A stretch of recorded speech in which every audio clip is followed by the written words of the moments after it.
രാജ്യത്തിന്റെ മനസാക്ഷി മരവിപ്പിച്ച ഡൽഹിയിൽ നിർഭയ ആക്രമിക്കപ്പെട്ടിട്ട് ഒരു വ്യാഴവട്ടം തികയുകയാണ്.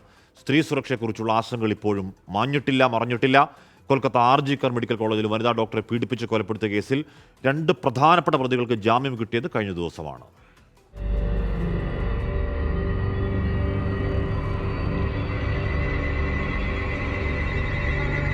2012 ഡിസംബർ 16 രാത്രി 9:30 സമയം.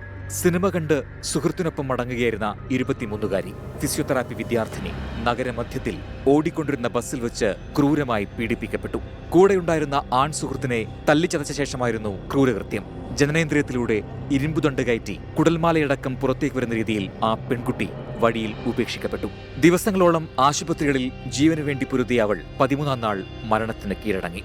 മഞ്ഞു വീണ്ടു മരവിച്ച ഡൽഹി നഗരം പ്രതിഷേധാഗ്നിയിൽ ഞെരിഞ്ഞമർന്നു. രാജ്യം മുഴുവൻ അവളുടെ നീതിക്കായി തെരുവിലിറങ്ങി.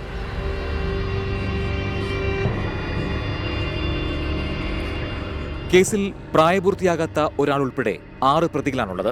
റെക്കോർഡ് വേഗത്തിൽ വിചാരണ നടന്നുകൊണ്ടിരിക്കെ മുഖ്യപ്രതി രാം സിംഗ് തിഹാർ ജയിലിൽ ആത്മഹത്യ ചെയ്തു. പ്രായപൂർത്തിയാകാത്ത ആളൊഴിച്ച് ബാക്കി 4 പേർക്കും വധശിക്ഷയാണ് വിധിച്ചത്. ദയാഹർജി തള്ളിയതിനെ തുടർന്ന് 2020 മാർച്ച് 20-ന് 4 പേരെയും തൂക്കിലേറ്റി.